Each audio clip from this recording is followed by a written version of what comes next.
Hey everyone, welcome back to the podcast. Today I'm with my co-host Piers Kicks, and we have Jess Sloss, who's instigator at C Club, and Cooper Turley, who has quite the CV, but he also mainly does crypto strategy at Audius. He's a social token manager. He's a contributor to Defiant.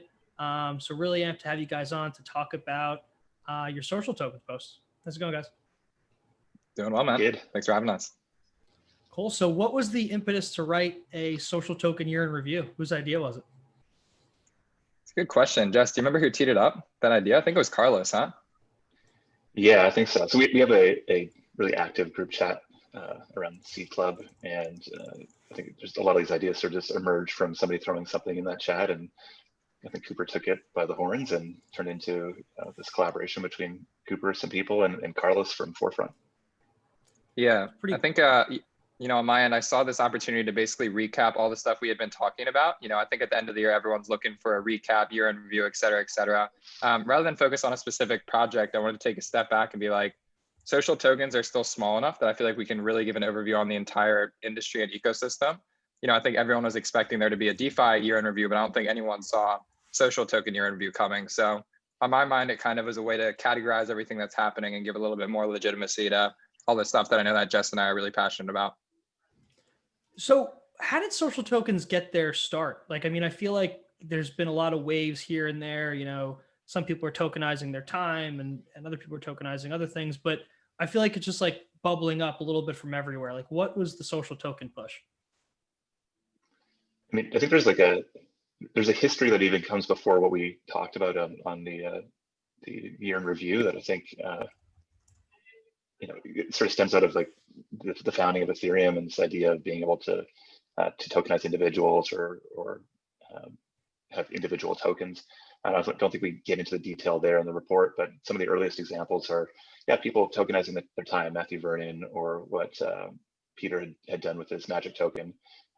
Really clear use cases where somebody is buying a token to get access to some sort of service or privilege from a person.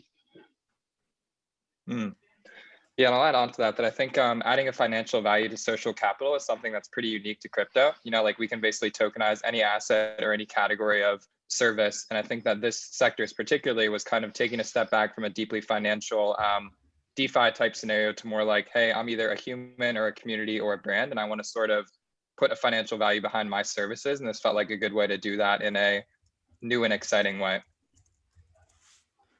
Yeah, it's interesting. I guess the question is like, what's the most prominent social token you think that's launched? Like in your post, you guys share a lot. Like Peter Pan made the magic token to share his time. You have Connie Digital social tokens kind of with Hue token. There's a lot of them. Like what's the most prominent in your guys' mind? And obviously they're all kind of different. Jess, I'll let you take that first and then I'll add in.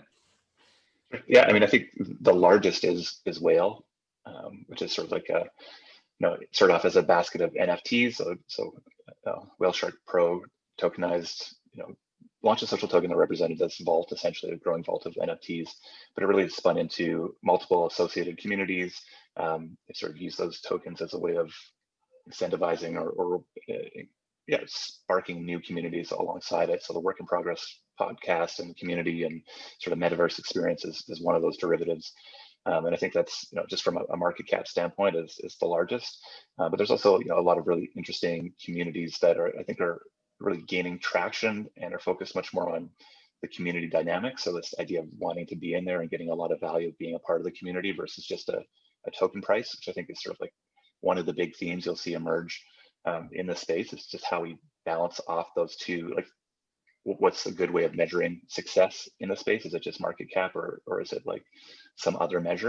And I think most of us are leaning towards it being, a mix of that, but some other measure being important. And so I think one of the communities that I'm, most excited to be a part of is what the Friends with Benefits community is doing, where there's, every single time I go back into that Discord, there's, a ton of new comments on every single new channel and a bunch of insight there that I just couldn't get anywhere else. And I feel like I'm a part of this thing that gives me access and new ideas in a way that maybe the internet did or Twitter did in the early days, but isn't quite the same right now. And I know Cooper is deeply involved with Friends with Benefits, so interested in what his thoughts are.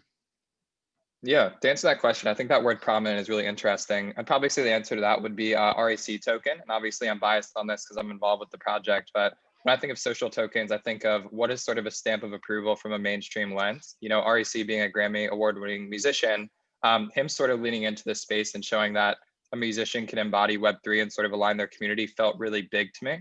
I think it's kind of the start of like this wave of influencers, high profile individuals, communities sort of leaning into social tokens. So that specific event felt like it had the most impact for the space this year. Beyond that, I would really echo Jess's point that the most interesting social tokens are the ones that have really vibrant communities, right? So FWB and Whale specifically, those discords were incredibly active and still are active today. And I think that the token played a big role in that. And so like you can kind of think of social tokens both as from a vanity side of things. You know, there are big names getting involved with social tokens, but on a more deep level, I think that these community-based tokens where there's people that are interacting every day and they might not be shilling the token, but they use that community as sort of a foundation or a home for themselves are kind of the ones that I've found the most value out of personally. Definitely agree with what you suggest there. Been super impressed, obviously, with the evolution of Whale and sort of, as you say, sort of how active it remains now. Obviously, there's all kinds of sort of initiatives within that community. I originally found it pretty crazy, you know, looking at the actual value, obviously non-fungible sort of value, the Whale vault, looking at the premium that the actual token trades at versus what's supposedly the binding instrument, right? The actual purpose for it. But you quickly realize that there's all of the sort of communal aspect on top of it, which gives it great value. And once they've established that kind of user base, it's really awesome to then see them kind of cross-pollinate with others. The RNG example was a really cool one where we had the massive tidal wave of Whale users came into, nearly called them losers then, my bad, of Whale users came into the RNG Discord, and it was cool to see that kind of tsunami happen. Yeah, I totally agree. And I think to your point about the NFT origins of Whale, I think that played a huge role in why that community has been so successful. You know, when we think about crypto and sort of the different subcultures, the NFT one is one that's very deeply intertwined. And I know that specifically with Discord, that's a native platform for basically all these users. So them having something to rally around like a token, the success of that, I think, was largely intertwined with sort of the culture that was being focused on for that community specifically. Guys, how do you, oh, sorry, Piers, go for it. So I was just going to really quickly add there that, you know, you mentioned that it is sort of built into the Discord there. I mean, having spoken to Whale Shark, and that was kind of one of the core reasons that they went for sort of actually building everything right into the Discord. Obviously, we have all these tools to do so now, but, you know, the rationale behind that being not wanting to kind of fracture the user base across different interfaces and stuff early on. I think, you know, the success of that project is a real testament to that. And we have all of these cool integrations now across Discord, which are really exciting. Guys, quick question for you on Whale, for anyone here. I mean, how do you break down or bifurcate the difference between a social token and like a DeFi token, right? Because if I look at Whale through a DeFi lens, you know, hey, if I own the token, I have a claim on a balance sheet of assets, right? But if I look at it through a social token lens, hey, you know, it's, you know, a vault that has a ton of assets. There's so much community involvement. Does it just like, how do you decide between the two classifications there? And for me, the core is, you know, what is the thing that we've tokenized first? And, you know, Whale might be a unique example, but if we go down sort of the list of the other sort of 20 or so projects we listed in the report or list on Forefront, there's a lot more of the social capital that's being pooled or being leveraged to spark a community. And, you know, I think there's sort of a natural tendency, or at least most of these communities kind of start to look kind of like DAOs. And as more infrastructure builds out, there'll be a lot more like on-chain type revenues and more, I mean, fundamental ways of analyzing the value here. And so I think it's sort of like, where did it come from? What was the initial intention? And we've yet to sort of see the final evolution of these things. And I would expect you're going to see a big, you know, mashup of DeFi tooling, you know, interesting community integrations, great storytelling, and these, you know, fungible tokens. Yeah, I don't think that they are mutually exclusive. I think the best social tokens will have DeFi characteristics in the terms of cash flows, as Jess alluded to. I think how you can sort of distinguish is that for social tokens, the primary use cases are social in nature. Like the first thing you tell people about is this token's used to join a Discord. This token's used to get exclusive benefits or get discounts on merch. And that's drastically different from like a governance token in DeFi, where it's like, hey, you're governing this big protocol that has a lot of moving pieces technically. Has cash flows and different treasuries and stuff like that. And it feels a little bit more human in nature. You know, it's not to say that DeFi tokens aren't human, but I think that social tokens specifically, it's kind of starting with the focus on the individual rather than like the whole protocol or technical aspects of the project. Yeah, that's a great answer. Definitely makes sense to kind of bifurcate like community and social tokens from DeFi tokens. And one more question on that point: what are the differences between a social token that's for one person, say like if RAC made a token, versus like the whale token or the friends with benefits? It seems like there's a dichotomy between, you know, having your own social token and having like a community social token. And like we use the language of personal token versus community token. And I think maybe the best example is what Alex did with his sort of ISA-esque token, you know, selling some future revenues. And what RSC is doing, like I think he's sort of maybe in the middle, where there's definitely this individual who has a bunch of social capital, but it really is the community around him that is like the experience.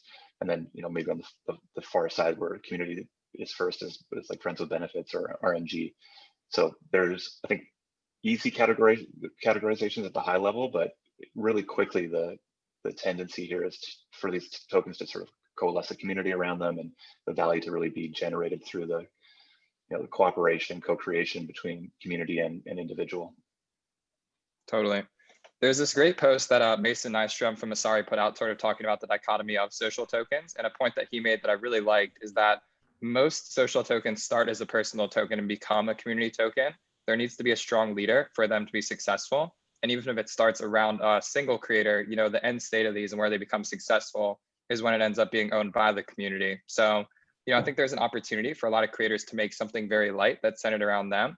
And in the event they want to take that into something more serious, empowering their community and empowering the moderators to give more responsibilities feels like a nice way to sort of bridge that gap and make it more community in nature.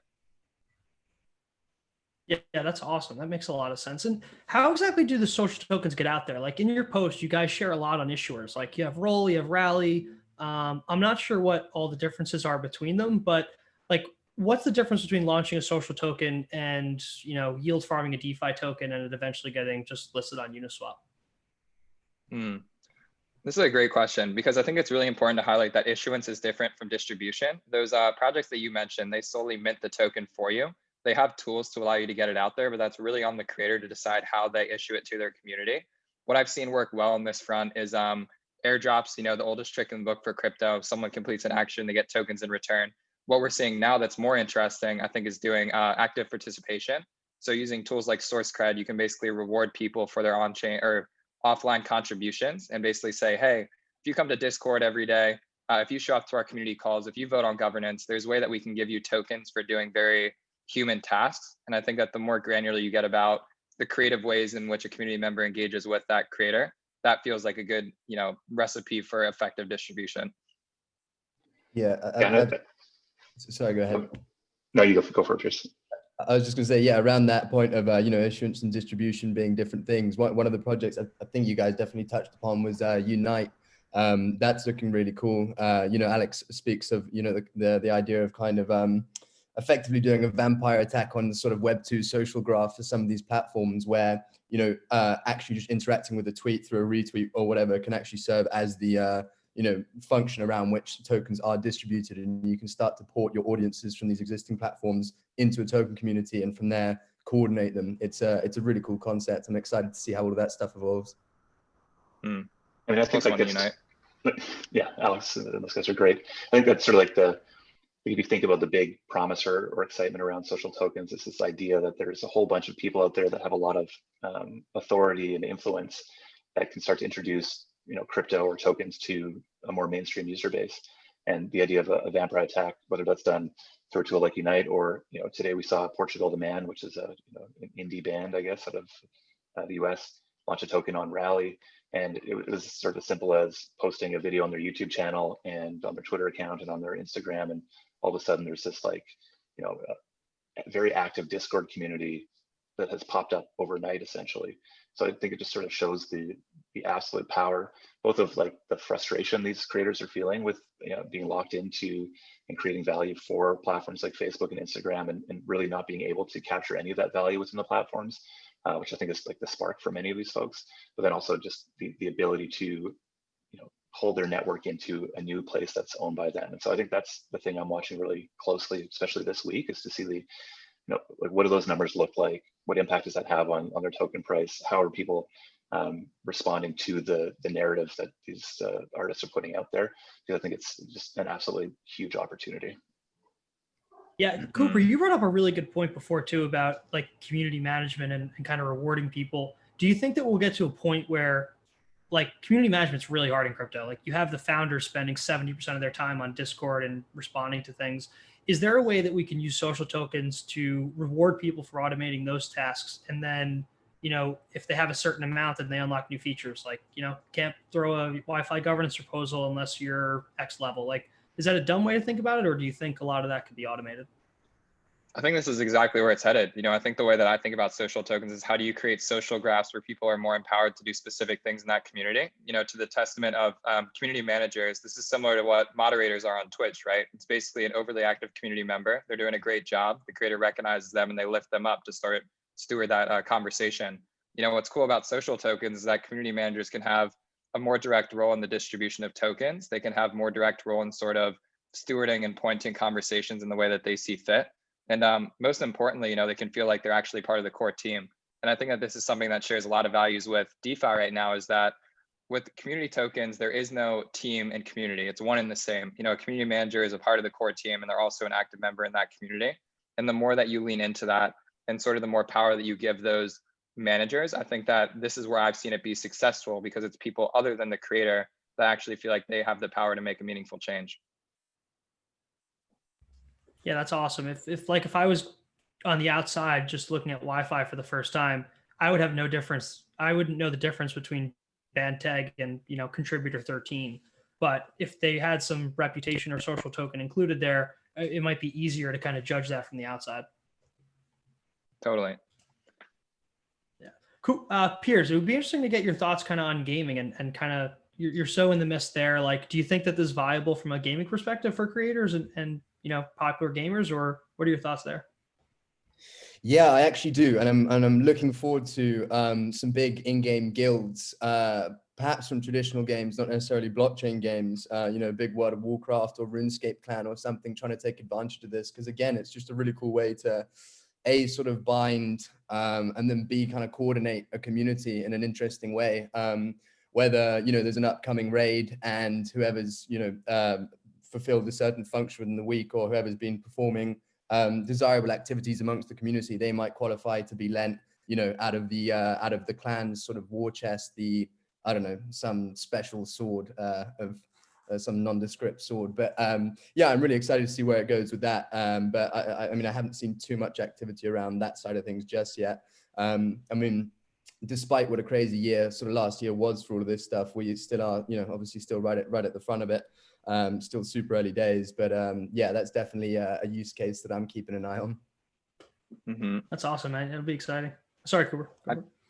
I'd call out, there's a project called Vanish. They're an esports community that launched a creator coin on Rally. I think that using a social token to align an organization is really interesting. And something that Piers pointed out that I think is fascinating. Last year, we ran this experiment called MetaClan, which was an esports gaming DAO. And I think that the relationship between a DAO and a social token is like more or less one and the same.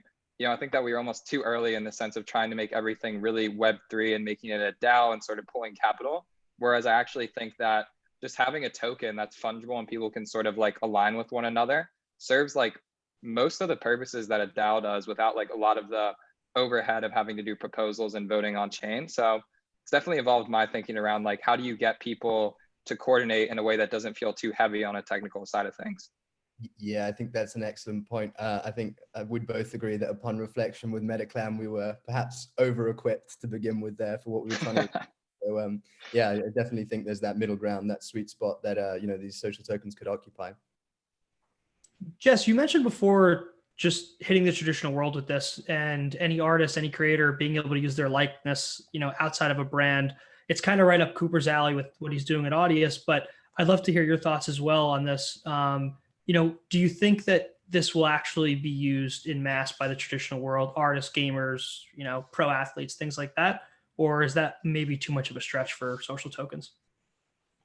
Yeah, I think it's inevitable in some way, and probably just a matter of time. I think we're in the middle beginnings of like the shift away from Web 2. I think the idea of all of us yelling in the middle of the street on Facebook or on Twitter is kind of a weird thing, or will look like a weird thing, as in the future. We're sort of seeing this, coalescing around smaller groups. C Club's an example of that. All these social tokens we're talking about, it's an example of that. These influencer communities are examples of that as well. And so I think this idea of smaller groups of people coming together and being able to leverage a financial asset to invest in the growth, to align efforts, is just like going to be a fundamental shift in the types of businesses we build online, and the ways that creators create and capture value. So do I think that's going to happen soon? No. I mean, I think the biggest names that have come in to do social tokens are so far probably the worst examples of good social tokens, at least in the early days. And so our focus at C Club is really on trying to work with crypto-focused creator communities, figure out the more challenging parts, so that we don't have to spend the time and worrying about onboarding and MetaMask and all these other things that are just sort of the general barriers to adoption of crypto. And we can focus in on like figuring out the templates that will eventually make it really easy for a creator to come in and launch a social token. There's worlds where most of these are done on specific platforms, perhaps. Like you could really see an OnlyFans-esque platform developing and having tokens built in, a Substack style platform with tokens built in. But I think there's also a really unique opportunity here for creators to really own the thing that their fans congregate around, and that being just an ERC20 token that can be used and plugged into various different platforms. So I think that's sort of like we're going to see an interesting dance between platforms and sort of more open use cases. Mm-hmm.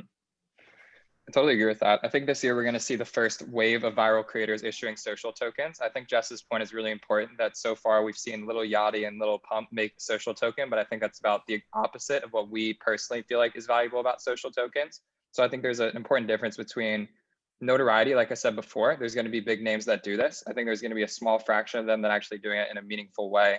And so I know what Jess and I are both concerned about is like, what are the standards to do this effectively, and how do you do everything to show there's value beyond this community outside of the price tag?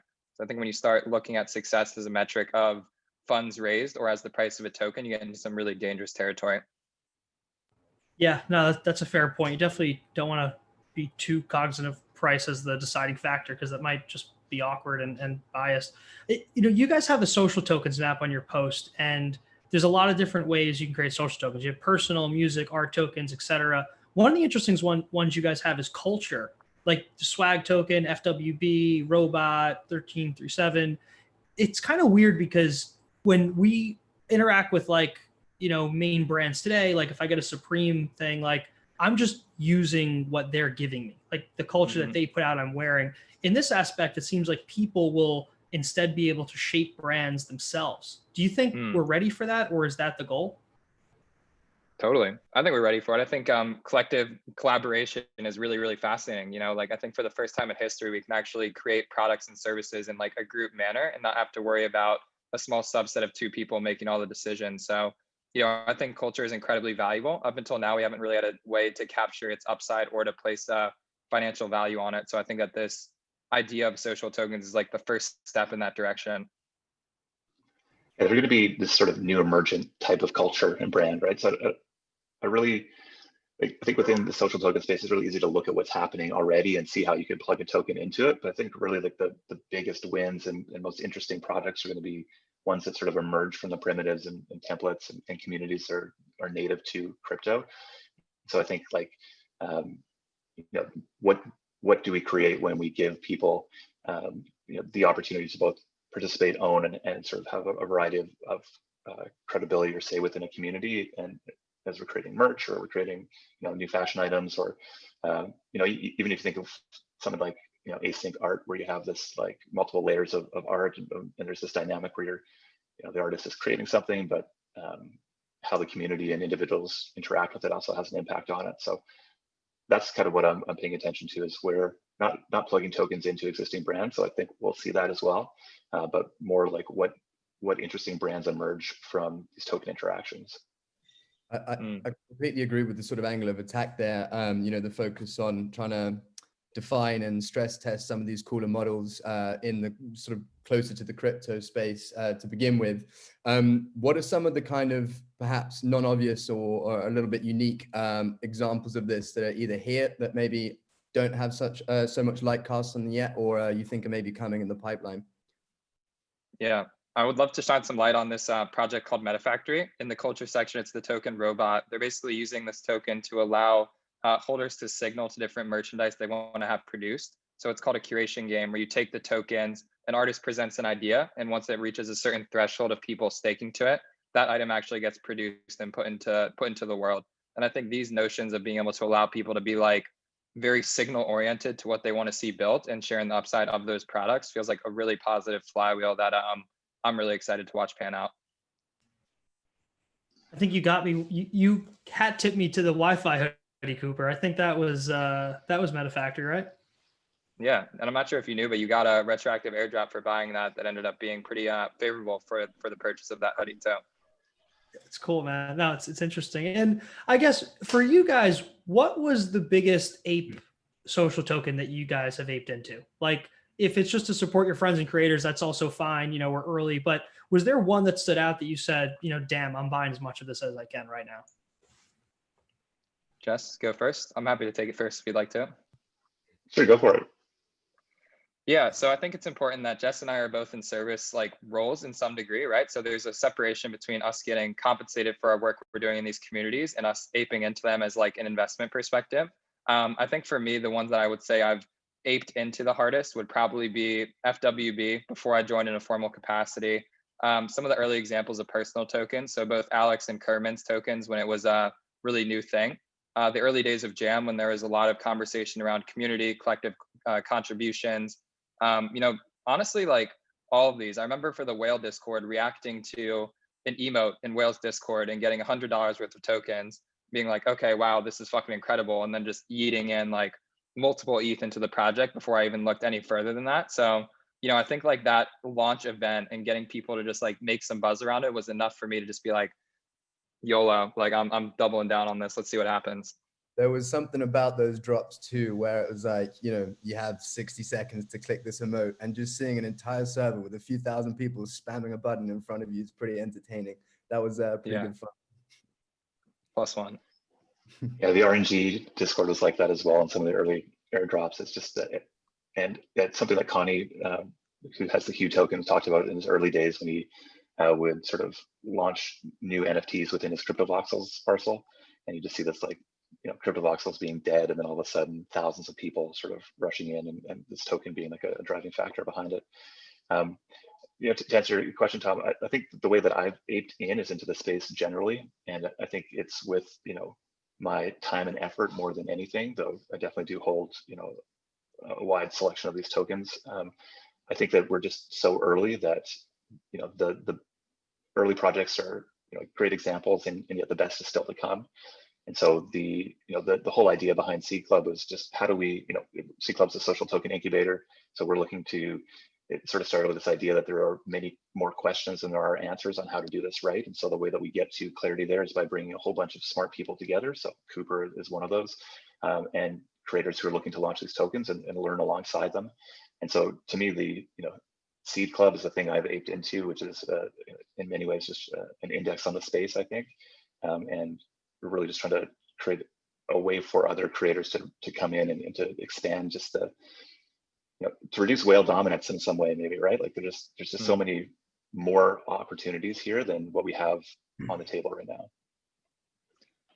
Yeah, I'd also call out, Rally's doing this really interesting program called Creator Mining, I believe is how they're defining it. But basically the creators on their platform are getting weekly rewards for the amount of volume they drive back to their tokens. So I wouldn't call it aping as much as it is just sort of watching that game and participating in the way that I can. But there's some really cool APY DeFi-like instruments being applied to the expansion and distribution of creators. And so I know Jess and I have been spending some time being like, who are the best creators on this Rally platform? Like who's actually taking this coin seriously, and how do we put our tokens to work to further empower them and sort of participate in this nice incentive program they've designed? That's awesome. And are you guys at all concerned that, everything we have in crypto today, you have a token, it's on a protocol, anybody can kind of step in from the community and pick up the slack if somebody leaves. Is there any concern that, you might get some popular social tokens, then the human person might just say, screw it, I'm done. I'm going to, an island somewhere and I don't care about the value, and the token crashes. Like, the risk here is really human in nature, if that makes sense. Totally. Yeah, I think this is really, really important. And I totally think that more so than a DeFi project, if the creator leaves the project, that's going to be very difficult for it to remain sustainable. I think there's a big reliance on someone that launch a social token to recognize this isn't an ephemeral event. This is a long-term thing. That's kind of why I've been delicate about who I tell to launch these, because it's fascinating and it's really cool and exciting. But I think that people sort of sometimes underestimate the scope and nature at which they need to be ready to participate for long periods of time if they want this to be remotely viable in the long term. I think universally people underestimate that point, like how weird it is to have a token that represents your creative output, right? Like across the board, if you talk to people who've launched social tokens, the emotional aspect of having a price related to your creation is, they always undervalue the impact that will have. So yeah, I think one of the first conversations I have with anybody who wants to launch a token is like, do you really want to launch a token? And so I think there's also going to be interesting norms that I think emerge from this. And I think you can sort of see it in what Alex is doing, or even what Kerman has done. There's some of the earliest social tokens. And ultimately what that's turned into is a bet on them as human beings and any future project they do, because there's this assumption that they will, token holders will get some sort of access to future token drops they may do for new projects, etc. So it's turned to this, like, I'm betting on the individual versus I'm betting on a specific company. And I think that's, the way to look at the relationship between most creators and their token holders, or how token holders should look at creators. Like, are they committed to this work? Are they going to continue to create this work? And I think the incentives are really aligned for Alex to do something like that, because he has this really hardcore community of people who just want to see him succeed. And of course, he'd want to bring them along to this next thing. And I also think there's sort of interesting ideas. Friends with Benefits, for example, is playing around with this idea of seasons. And so you can imagine there being tokens that exist for a specific reason and then are sunset and maybe transferred into some other project or next version. So I think we're going to see some unfortunate situations where people leave a project and that project sort of goes dormant or disappears. But I also think on the flip side, some of the more interesting projects that I would love to see launch are, fan club tokens that are based around a creator where the creator is not even involved in the project, right? So I think there's a huge design space that's going to emerge here. I'm curious how you guys think about the whole sort of securities aspect of these things as well. I mean, obviously in a lot of these instances, one might argue that there's a fine line being walked. I know there are ways to kind of mitigate liability there around, what exactly the token's used for, and also how you acquire it, earned versus bought and whatnot. But yeah, I'd be curious to get your thoughts around that component of things, because that strikes me as a material friction point that some mainstream creators, would likely have to pay attention to. Totally. I think you hit the nail on the head when you said earn versus bought, right? When you issue your token, are you doing a sale around it? Short answer, don't do a sale around your social token. I mean, like, it's obvious you're not going to raise meaningful amounts of capital. I think there's opportunity to bring capital on board once you've established the utility and sort of the centralization of the project. But if you lean into your social token with the sale as the primary thing that's interesting, on a legal side, you're setting yourself up for disaster. And sort of on a more important side, the precedent you're setting by selling the token as the launch thing, it's going to invite speculators. So, I think there's a lot to be said about, like, just don't sell your social token, like, get it out there in the ways that you can and, like, create value meaningfully instead of trying to assign a price tag out of the gate. Is there anyone in crypto that you guys would like to see launch a token? Like, Andre or Vitalik's of the world, like, is there anyone specific who you think would be a really good fit in crypto right now to launch a token that hasn't? I think for me, it's these NFT artists, honestly. Like, I think that there's unique creators that are coming about that are shining in a digital world. And I think that the obvious answer for social tokens is, like, musicians and DJs and people who have all this clout on Instagram. But, I'm starting to look more into these more, like, niche specific creators, like Corpse Husband of the world, right? Like YouTube people that have huge communities but don't have, like, any public presence. And I think that creators that have increasingly bigger digital brands, Mr. Beast being a great example, these are the type of people that I think that would do really, really well with the social token if done right. For me, it's the pooling of social capital from multiple influencers that would be the most interesting thing. Like, I think this idea of creating a collective or a cooperative around, whether it's the emergence of a new type of music label, or it's a series of YouTube influencers that are coming together. It's this pooling of social capital from those who have it that's the most interesting. And I think Seed Club is an example of that as well, where we have a bunch of people just came together and led sort of credence to the project, and we've kind of had something that emerged from that.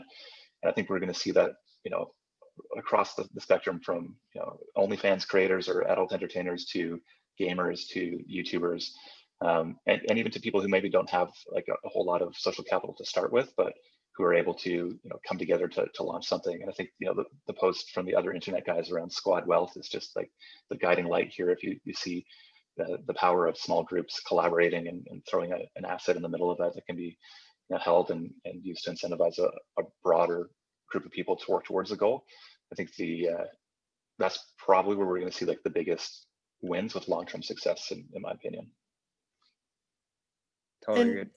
How do you guys envision like tracking that, right? Like, I'll give you an example. Like, let's say Eric Voorhees had a social token for some reason. I don't really care if Eric Voorhees tweets about my project to help me out, but I really want his advice for 30 minutes on a Friday night where nobody really knows the value of that, but like I do.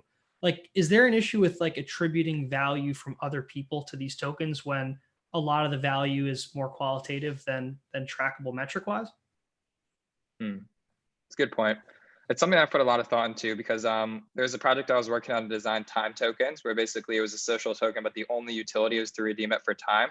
And I think there's a big difference between like service-based tokens, like you mentioned, redeeming for an hour of time, versus a more broad set community token. I don't think that there's any reason a community token couldn't be used for time, but as we see with anything, when you try and peg a volatile currency to a stable value, it becomes increasingly difficult. And I think that you invite speculators to basically just, assign insane values to these things, that like a 30-minute call shouldn't cost $1,000. But if Eric Voorhees had a token and he tried to peg 30 minutes of his time to a token, it would very quickly become that. And so I think that's kind of why it's interesting to consider, the separation between like a fungible community token versus something that may be non-fungible and you can burn it to redeem an hour of time, but isn't like on a secondary market and tradable amongst other people. Yeah, it's an awesome answer. That's cool. Piers, what else are you thinking? I'm just thinking through ideas. There's a lot to unpack here. You touched upon Mr. Beast earlier, but he put out that tweet recently being like, damn, I wish there was a way to invest in creators. He said the stock market sucks, I don't understand anything about it, whatever. And clearly that sentiment was shared by a crazy amount of people. So we know that the demand for this kind of stuff's there, but yeah, I did want to ask you guys, if Mr. Beast turns around in 2 months and says, screw it, let's do this, where does he go? What does he do? I know you said you're trying to stress test these models and figure out the right formulas. Is it still too early, or do you think, between you two, you could accommodate him? Mr. Beast, if you want to launch a social token, Cooper and I are here for you. We have the network and the tools that'll make that a great success. Yeah, I mean, I think like the template that works right now, like, generally people come to the table, like when I have conversations with creators who are like at least turned on to social tokens, they have all these ideas of what they want to do and complex incentive mechanisms. And the first advice I give is just, chill. Chill out here a little bit. The reality is, starting small and growing from there, or as Brian Flynn calls it, this idea of lean token design, I think is essential in this space. And so, I think the example to look at is what, again, Portugal the Man is doing with the Rally community today. It's creating gated access to some community and allowing people to choose to be a part of it or to not be a part of it. And then, looking at interesting ways of distributing tokens to that existing community in a way that's relevant and sets the community up for success. And all the other interesting things, I think, should be emergent properties of the initial dynamics that you set within these communities.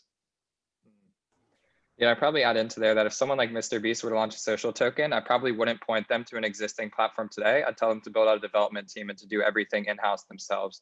I think that a lot of these platforms are set up to be really generalized, which is great for a new creator that's just trying to test the waters, but it's not set up well to cater for someone like Mr. Beast that has, the caliber and momentum to create like literally a whole universe around their brand. Yeah, I think that's a great point, and kind of observe parallels across different verticals in crypto. We sit around sort of generalized governance platforms where a lot of teams think, it's such a critical piece of infrastructure, they'd rather build it themselves. We've kind of, in Axie in the game space with their sort of layer 2 scaling thing, there is this slight tension between generalized versus specialized. And I definitely think as and when companies or creators or brands or whatever come in that do have the firepower to build that custom stack, I think it does make sense. Yeah. We'll see. Maybe that's next after Mr. Beast Burger or whatever it was. Yeah. And I think that's so important that we're, if you look at the existing communities, they were sort of like platforms or tools came first, and then these communities kind of hopped onto them. And I think right now we're in this place where these communities and creators are actually pulling platforms forward. And so in my mind, like the best things that we can see, like what RSC and Zora did there, and they built some really interesting tooling around how to retroactively reward community members, right? That's big. And we need to, those sort of use cases are what are going to lead to the more generalizable tools that'll then make these templates accessible to much more, less well capitalized creators, which I think is, where a lot of this growth is going to come from. So I think to me, maybe that would be the most exciting thing. It's not the price that Mr. Beast would be able to get from, being able to buy his token, but it's really like, what are the tools? And I think that's just a genius in engaging this audience. So you just imagine the types of things that could come out from that if you put a bit of a DeFi lens and, it's interesting NFT lens and mix and with the big community. It'd be pretty awesome. Yeah, that'd be really cool. And guys, one closing question for me, and Piers, I'll leave it to you after, is just when we get the crypto people to have their own social tokens, like the top developers, the top community managers, biz dev people, do you think that will lead to more collaboration or more competition in the space? Because I'm wondering, if I'm a top tier Ethereum dev, but I'm not really in Ethereum, I'm Tom, does that mean that I work on more projects and I'm not married to one? Or does that mean I'm, more competitive and I stick to my Ethereum roots? Like, just wondering where social tokens fit in on a work level for crypto people. Fascinating question. My immediate answer here would be that I think it makes sense that top talented people eventually become their own brand and ecosystem. Like, I think that it's going to be a transition between when it becomes competitive and when it just is a natural fit in the world. I think these early adopters will naturally get a lot more attention to themselves, so they'll at least have the flexibility to go where they want. But I'm hoping, and this is what we've seen with social tokens today, the early adopters are really collaborative. Like in FWB, we're constantly talking with people in Jam. We're constantly working across other projects and sort of sharing ideas and whatnot. And so I really hope that as a space, we can sort of hold this composability notion that makes DeFi so powerful and sort of build with that lens where everything we build as far as tools, as products, get shared with other people. And then you kind of offer ways for members of other communities to come into yours and be invited and welcomed, rather than sort of shunned and there being all this infighting that kind of makes crypto toxic at times. I love that. Yeah, I was then going to ask around, your report touches upon Marguerite and her project, Project Coin, which is really cool in that it kind of lies at the intersection of DeFi NFTs and social tokens. How do you guys think about the synergy of all of those components? Obviously for some use cases and some creators, like just either or one of the three is probably more appropriate. But again, I mean, just elaborating on your point there around, the kind of composability of it and making sure these like Lego pieces can be played with. Do you think that some really exciting stuff lies in the fusion of all three, or do you think, it's unnecessary to try and force the overlap between those things? Some people aren't that crazy about the idea of NFT farming, for example. They think it's like unnecessary friction, but curious to get your thoughts there. Yeah, so I think this was go ahead, Justin. I think it's the answer to both your questions is yes. Like, there's a ton of really interesting things that emerge there, and also it's really important not to force it. And so I think the big win for social tokens is when these communities are actually able to really collaborate and create some sort of on-chain value, right? So cash flow, Meme is probably a really great example of this, where they've designed an economy where there's a ton of value in curation, and you're staking tokens to earn points that give you access to these really interesting NFTs. And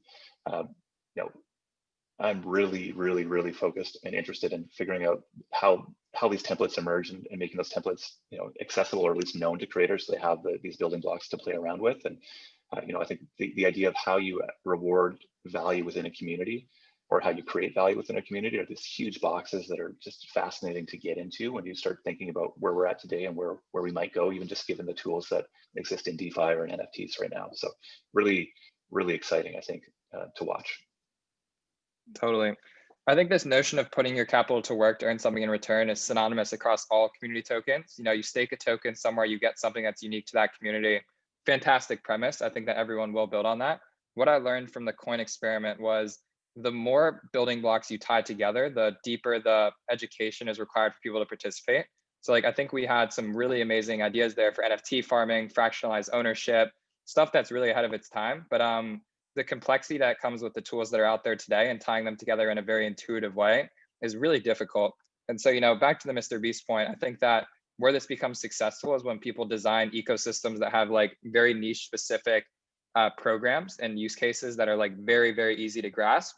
I don't think that it's the typical deposit liquidity on Uniswap, stake that liquidity position into an NFT farm, and then fractionalize ownership of that NFT to bid and win that piece. All those ideas are really cool in and of itself, but we need to take a step back and be what is someone who has $10 of these tokens able to do that feels unique to them and also sort of highlights what's cool about crypto? Yeah, I think that's a great answer. Definitely think some of that stuff could probably be pretty alienating as it stands. Tom, did you want to jump in? No, I just cognizant on time, guys. This was an incredible podcast. Jess, let's start with you. Plug what you're working on, and then after that, Cooper, you're up. Right on. Yeah. So C Club is a social token incubator. As I said, we brought some of the smartest people in the social token space, along with some of these early creators that we've talked about here today, together to help other creators and communities launch successful social tokens. We run a cohort-based model. Applications for that cohort are closing really, really soon. I don't know when this is published, but ultimately we start again at the beginning or at the end of January. And the best place, I guess, to stay up to date with us is cclub.xyz or cclubhq on Twitter.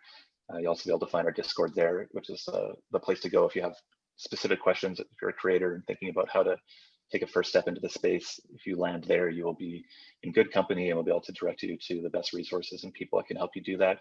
Yeah, guys, I really appreciate you leading this conversation. It's great, and I'm really, really looking forward to the Tom and Piers token. I think we should make that happen, and would encourage you both to apply to C Club. +1. I'd say that anyone looking to make a social token, there's no better place to get started than Seed Club. So definitely check that out. For me personally, Web3 creator economies are where I'm spending all my time this year. My main gig's at Audius right now, which is a decentralized streaming protocol, working with a lot of social token communities and now getting into NFT collections. So if there's anything in the realm of consumer facing crypto that you think is interesting, please reach out on Twitter. It's where I'm most active, and I'd be happy to work together to figure out what works. I'll give a +1 to awesome, Cooper. guys. Yeah. The best guy to talk to in Jess, this space, seriously, for sure. Yeah, no, super and for C Club. Cooper, if you guys listening haven't checked out the episode with Cooper with Audius with Blau, check it out. And Piers, thanks so much for co-hosting. Obviously, I'm biased. I'm a huge fan of your own podcast on here. So this has been awesome, guys. Thanks for coming on. Thanks. Likewise. Thanks for having us. Thanks, guys.